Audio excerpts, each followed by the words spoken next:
The front desk clerk nearly slid the form into the pile without glancing upward. It was yet another Monday morning, yet another queue of hopefuls seeking employment at one of the largest property firms along the California shoreline.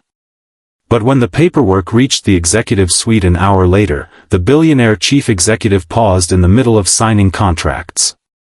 She fixed her gaze on one particular entry for such a long stretch that her aide softly inquired whether anything was amiss. It was not the applicant's work history. It was not his residential location.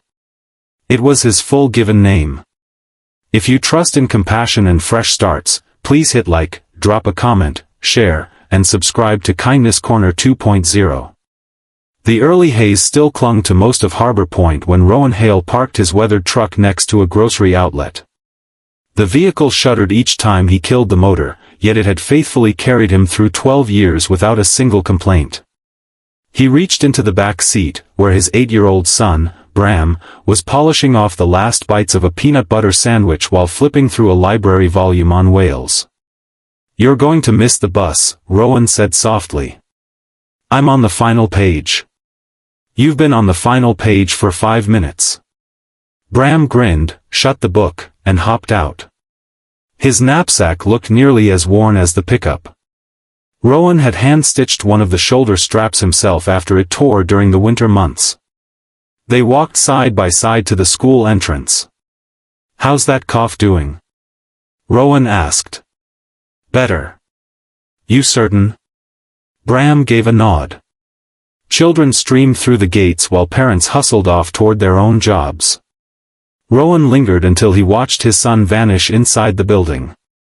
Only then did he return to his truck. His own employment routine no longer existed.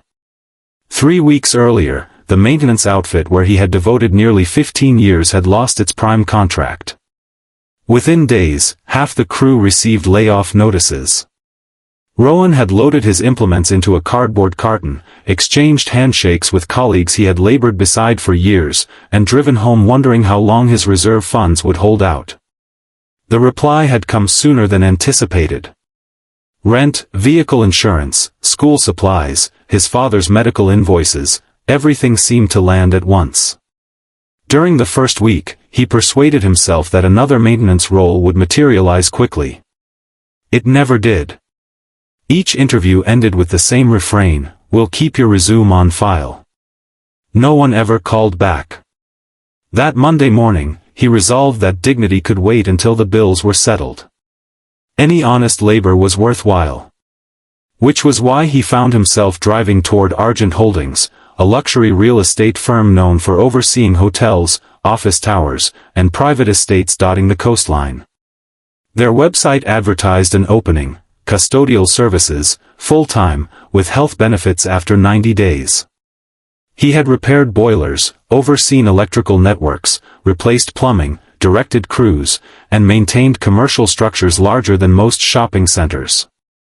Now he was applying to mop corridors. The security guard directed candidates toward a contemporary glass edifice overlooking the marina.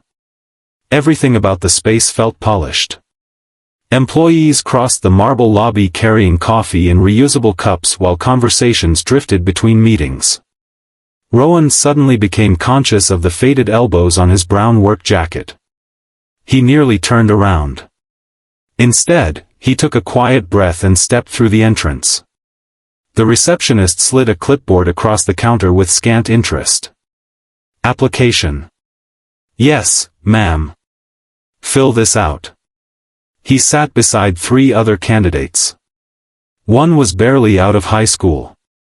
Another wore pricey work boots that seemed almost brand new. Rowan offered a polite smile but kept to himself. Questions covered the standard information: previous employers, emergency contacts, education, references. Then came the entry requesting his full legal name. He wrote carefully, Rowan Elias Hale. The handwriting remained steady despite everything. After finishing, he returned the clipboard. "It may take a few days," the receptionist said. "I understand." As he reached the exit, another employee hurried over. "Sir." Rowan stopped. The facilities manager would like to meet applicants briefly today, if you have time. I have plenty of time. He nearly laughed at how true that statement was. The waiting area outside the facilities office overlooked the harbor. Sailboats drifted lazily across calm water while gulls circled overhead. Rowan watched them for nearly 20 minutes. The manager finally emerged, a stocky man named Victor Keene, with reading glasses perched halfway down his nose. They shook hands. Victor scanned Rowan's application. You've done far more than custodial work. I have. Then why apply here? Rowan answered frankly, I need steady employment. Victor nodded as though he had heard similar replies before. We value honesty around here. The interview lasted less than 15 minutes, questions about schedules, equipment, safety protocols, overnight shifts. Nothing out of the ordinary.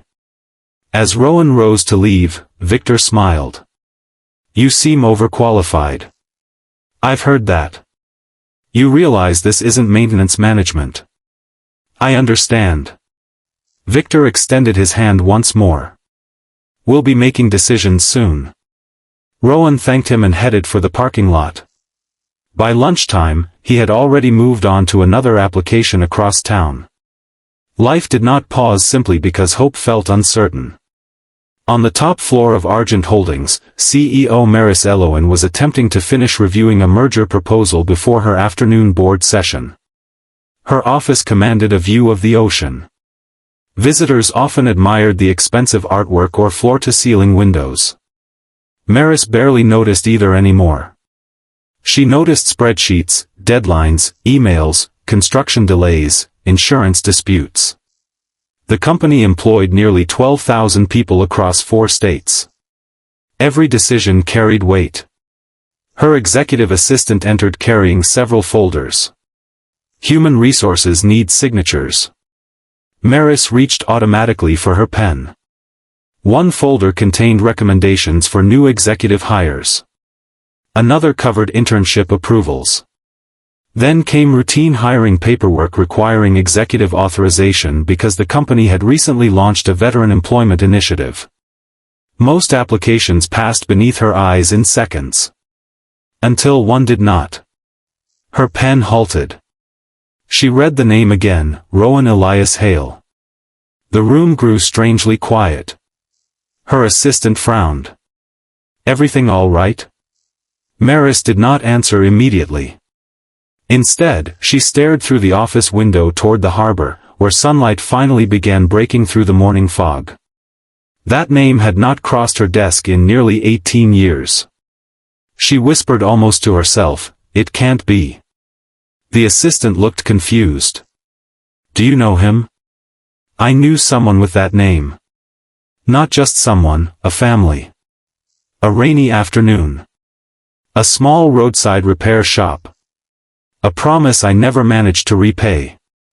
Memories she had carefully buried beneath decades of business meetings suddenly returned with uncomfortable clarity. She closed the folder. "Can you ask Human Resources not to process this application yet? Is there a problem?" "No." Maris looked down at the application one more time. "I just want to meet the applicant myself." The assistant blinked. "For a janitor position?" Maris gave the smallest nod. "Personally." Far below, Rowan drove home with no idea that a single line written in careful handwriting had disrupted the busiest day of one of the wealthiest women on the West Coast. He assumed his application would vanish into another stack of paperwork, just like all the others. He had no reason to think otherwise. At home, he found Bram sitting on the apartment steps with an elderly neighbor, helping her untangle a bag of knitting yarn that had spilled across the sidewalk. Rowan smiled quietly before carrying the groceries inside. The red reminder was still pinned to the refrigerator with a faded magnet shaped like a lighthouse. He looked at it for a long moment, then opened the cupboard and began making dinner. Outside, the evening breeze carried the distant sound of boats returning to the marina. Somewhere across town, Maris Eloin was opening an old wooden box she had not touched in years, searching for something tied to a name she thought she would never see again. Maris found the aged cedar chest on the highest shelf of a cabinet in the corner of her office. It had moved with her through 3 headquarters, 2 homes, and more years than she cared to count. She brushed away a thin layer of dust before lifting the lid. Inside were ordinary items that would have meant nothing to anyone else. A faded motel key card, a folded highway map with coffee stains, a small silver compass that no longer pointed north as reliably as it once had. And beneath those, tucked inside an envelope, was a receipt from a roadside repair shop, Hale Family Auto Service. The ink had faded, but the name remained legible. She leaned back in her chair. 18 years earlier, she had not been a billionaire. She had been 26 years old, trying to keep a struggling construction startup afloat after investors pulled out. Her old sedan had broken down during a storm while she was driving to meet the only client who could have saved her company. The repair shop had been closing. A man named Elias Hale had reopened the garage after spotting her stranded. She remembered apologizing because she could not pay the full repair bill until the following week. Elias had simply smiled. "Get to your meeting," he had said. "Pay me when life settles down." Life never settled down. Within months, her business unexpectedly took off after landing several commercial contracts. She intended to return, but by the time she drove back, the repair shop had already closed. Someone nearby told her the owner had become ill and the family had moved away. She mailed a check to the old address. It came back unopened. Eventually, work swallowed the memory. Now, staring at the application on her desk, she noticed the emergency contact listed beneath Rowan's name, Elias Hale. The same name. She pressed the intercom. "Could you schedule Mr. Hale for tomorrow morning? For another interview?" "No." She paused. "I'd just like to speak with him." Rowan almost ignored the phone call the next morning because the number was unfamiliar. "This is Rowan." "Good morning, Mr. Hale. This is Human Resources at Argent Holdings. The CEO would like to meet you today if you're available." He frowned. "I'm sorry, the CEO?" "Yes. There must be some mistake." "There isn't." He looked around his apartment as though someone else might explain what was happening. "What time?" 10 o'clock. "I'll be there." After hanging up, he stood quietly in the kitchen. Bram looked up from pouring cereal. "Good news?" "I honestly don't know." The executive floor felt even quieter than Rowan remembered. Thick carpet softened every footstep. Glass walls reflected the bright morning sun pouring in from the ocean. An assistant greeted him warmly. "Ms. Eloin will see you now." Rowan stepped inside. The office was larger than his apartment, but the woman behind the desk did not immediately seem intimidating. She stood instead of remaining seated and studied him with an expression that was not easy to read. "You must be Rowan Hale." "Yes, ma'am. Thank you for coming." She motioned toward a chair. Neither of them spoke for a few moments.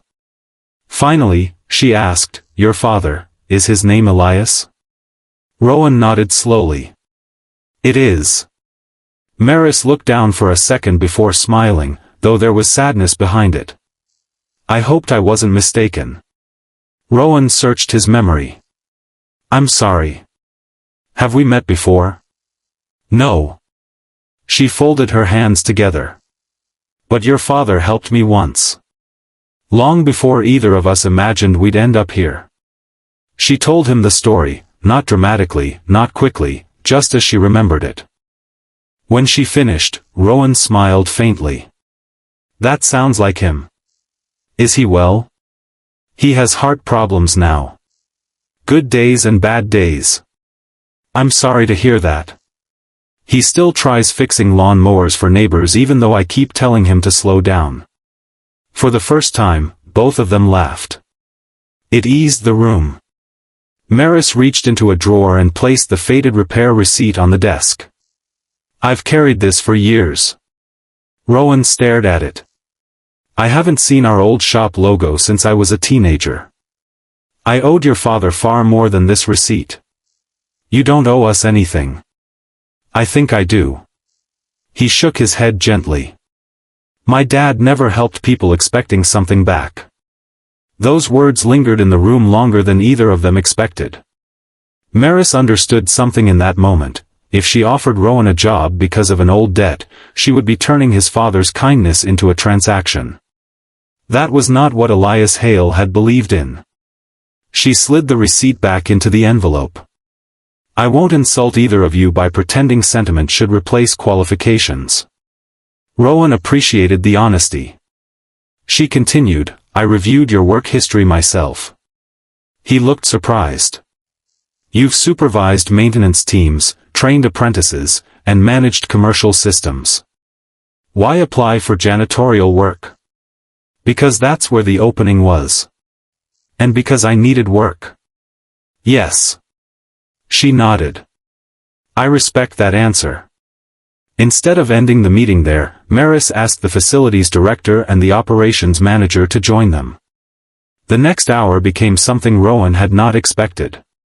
They talked about building systems, preventive maintenance, energy costs, training younger workers, safety inspections. Rowan answered naturally because it was work he had spent most of his adult life doing.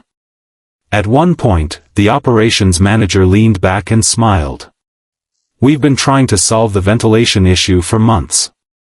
Rowan shrugged. It probably needs a different maintenance schedule, not new equipment. The manager scribbled notes. Maris watched quietly. She was no longer seeing a janitor applicant, she was seeing someone who had nearly stopped believing in his own experience because unemployment had pushed him toward whatever job might keep food on the table. When the meeting ended, she stood. I don't think the janitor position is the right fit. Rowan forced a polite smile. I understand. I wasn't finished. She handed him another folder. We have an opening for assistant regional maintenance supervisor. It pays considerably more, includes health insurance immediately, and requires exactly the experience you've spent years building. He looked at the folder without opening it. I didn't apply for this. No. You don't even know if I'd be good at it. I know enough to offer you an interview for the position. She smiled. The interview happened during the last hour. For several seconds, Rowan simply sat there, not because he was overwhelmed, but because after weeks of rejection, it felt unfamiliar to have someone actually notice what he could do instead of what job title he had applied for. He finally asked, Are you offering this because of my father? Maris answered carefully. I'm offering it because you're qualified. She paused.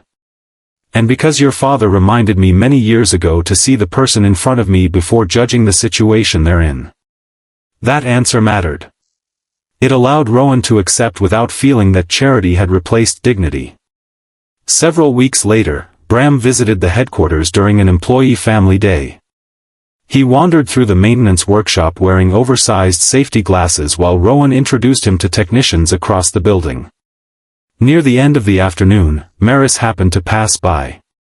Bram thanked her politely for hiring his dad. She smiled. I think your dad earned that himself. Then the boy reached into his backpack. I made something.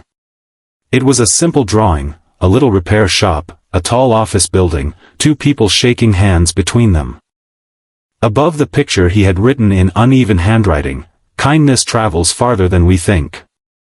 Maris asked if she could keep it. It's yours. She framed it a week later and placed it on a bookshelf instead of behind her desk. Visitors occasionally asked about the child's drawing. She always answered the same way, it reminds me not to overlook ordinary people. Months passed. Rowan settled naturally into his new position. He was not perfect, he occasionally misjudged schedules, forgot small details, and once accidentally ordered the wrong replacement filters for 3 buildings. Instead of hiding the mistake, he admitted it immediately and fixed it with his team. The people working under him respected that. His father gradually recovered enough strength to visit one of the company's buildings. He insisted on bringing homemade oatmeal cookies for the maintenance crew because, as he liked to say, people work better after a decent cookie. Nobody argued with him. One quiet afternoon, Heiress met Heiress in person. He had no idea who she was until she mentioned the rainy night years before. He smiled with the same calm kindness she remembered. "I figured things worked out for you." "They did. I'm glad." There was no speech, no grand reunion, just two people sharing coffee while watching workers replace flower beds outside the building. It felt complete. Before leaving, Heiress looked toward Rowan talking with his crew. "You know," he said softly, "he almost didn't apply here. I'm glad he did. So am I. Sometimes life does not reward kindness immediately. Sometimes it circles back years later in a form no one expects, not as repayment, but as an opportunity to notice someone who might otherwise be overlooked." Comment below, kindness still exists if you believe even one good act can change someone's life. If this story touched your heart, please leave a like and share it with someone who still believes kindness matters. The best opportunities often begin when someone chooses to look beyond a job title, a worn jacket, or a difficult season. Kindness does not erase hardship, but it can remind people of their worth, and sometimes that is exactly where a better future begins.